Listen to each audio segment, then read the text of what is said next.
Oke, saya akan melanjutkan review jurnal yang keempat, yaitu perbandingan LC50 sampai 96 jam terhadap mortalitas benih ikan mas. Cyprinus carpiolineus 1758 pada limbah penyamakan kulit dan insektisida Bertroid, yaitu limbah kromium yang dihasilkan dari proses penyamakan kulit dapat berupa kromium trivalen dan kromium hexavalen.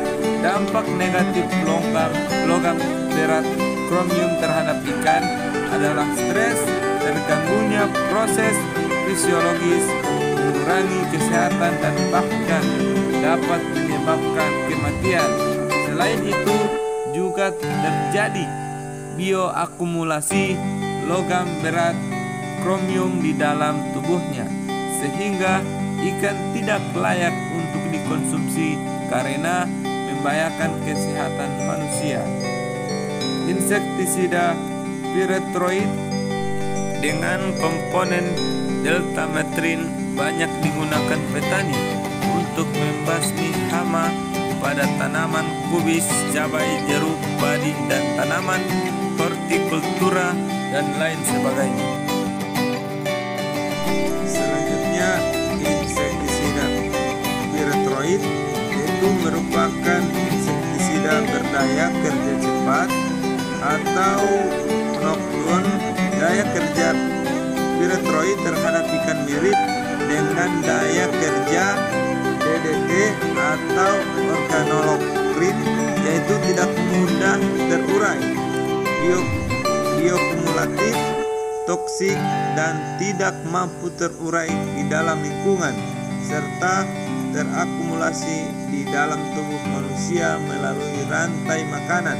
Gejala keracunan Pyrethroid pada ikan menunjukkan terjadinya keracunan saraf yang menghambat kerja enzim, yaitu eksitasi atau perangsangan, konvulasi atau kejang, paralisis atau kelumpuhan, dan kematian.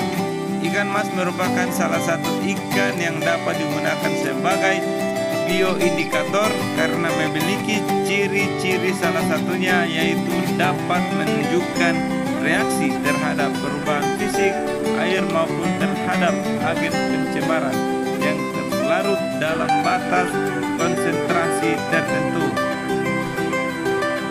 Selanjutnya, penelitian ini dilakukan untuk menganalisis nilai LC50 sampai 96 jam limbah cair penyamakan kulit dan insektisida Pyrethroid berbahan aktif deltametrin terhadap mortalitas benih ikan mas Cyprinus carpio yang berukuran panjang 3-5 cm, dan untuk menentukan daya racun yang lebih berbahaya antara limbah cair penyamakan kulit dan insektisida Pyrethroid berbahan aktif.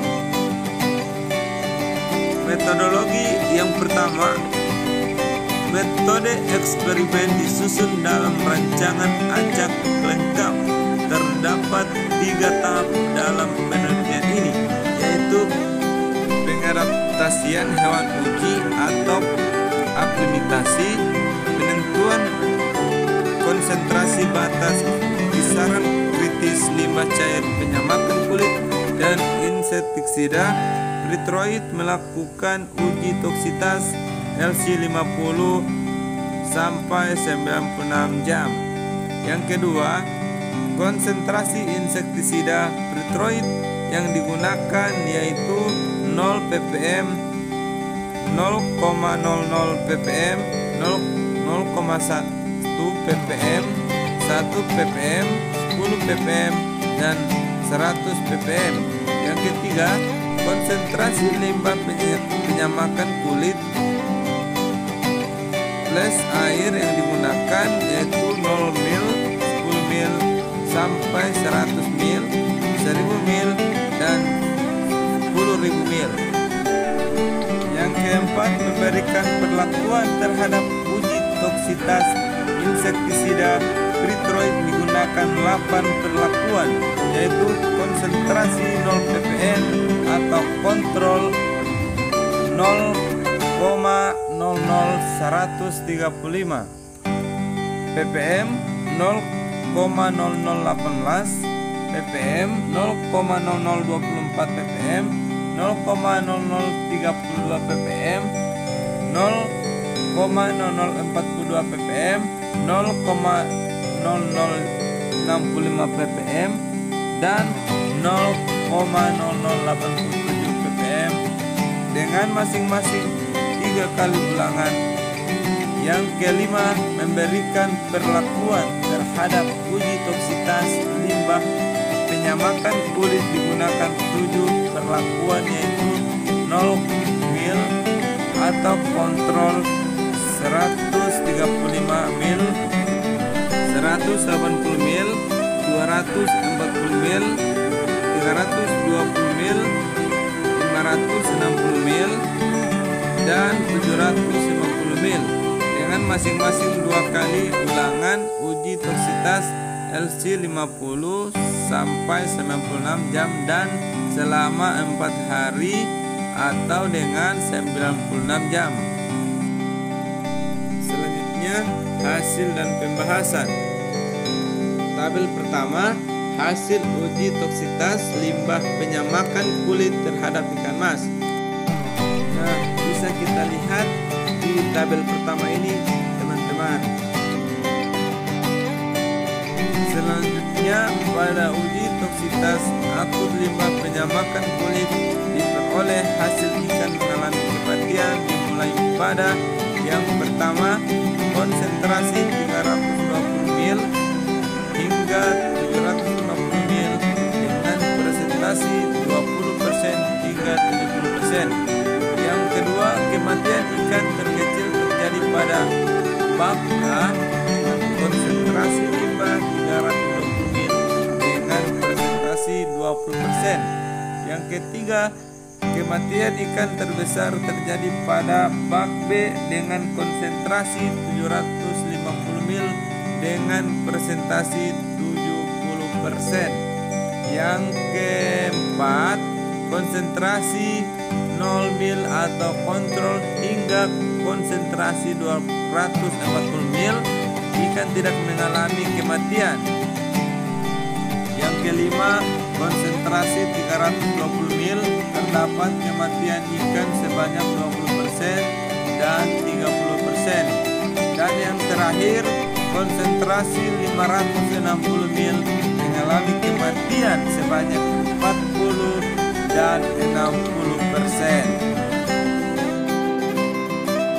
Selanjutnya, perubahan tingkah laku ikan dari yang semula berenang aktif dan tidak ada kematian hingga pada konsentrasi 750 mil ikan bergerak ke permukaan dan ke dasar secara cepat diikuti dengan gerakan operculum yang semakin cepat selama pengamatan ikan cenderung berada di dekat aerator. Nah, hasil uji toksitas insektisida Piretroid dengan komponen deltametrin bisa dilihat di tabel yang kedua ini, teman-teman. Kemudian pada hasil uji toksitas insektisida Piretroid dengan kandungan deltametrin insektisida Piretroid, kematian ikan dimulai pada yang pertama, konsentrasi 0,0024 menjadi awal mula terjadi kematian, yakni sebanyak 10% atau 1 ekor. Yang kedua, konsentrasi 0,080 ppm dengan total ikan mengalami kematian tertinggi sebanyak 10 ekor atau 100%. Yang ketiga, konsentrasi 0 ppm hingga 0,0018 ppm ikan tidak mengalami kematian meskipun sedikit terpapar insektisida. Yang keempat, konsentrasi 0,0032 ppm ikan mati sebanyak 20%. Yang kelima, konsentrasi 0,0042 ppm sebanyak 600%. Dan yang terakhir, konsentrasi 0,0065 ppm sebanyak 90%. Selanjutnya, perubahan tingkah laku ikan juga terjadi pada membran dosis deltamatrin, itu adanya tingkah laku yang abnormal seperti meningkatnya permukaan, berculum, berenang di permukaan, dan cenderung mendekati aerator serta bergerak cepat tak terarah pada bak percobaan. Nah, bisa kita lihat di grafik bagian A. Pada uji toksik insektisida, Frutroid dengan kandungan deltamatrin berpengaruh signifikan terhadap mortalitas hewan uji dengan nilai R 0,96. Dan grafik yang bagian B, yaitu pada uji toksik limbah penyamakan berpengaruh signifikan terhadap mortalitas hewan uji dengan nilai R 0,99. Nah, kesimpulannya yaitu semakin banyak limbah yang dimasukkan ke dalam media uji, maka semakin banyak pula ikan mas yang mengalami kematian. Terima kasih.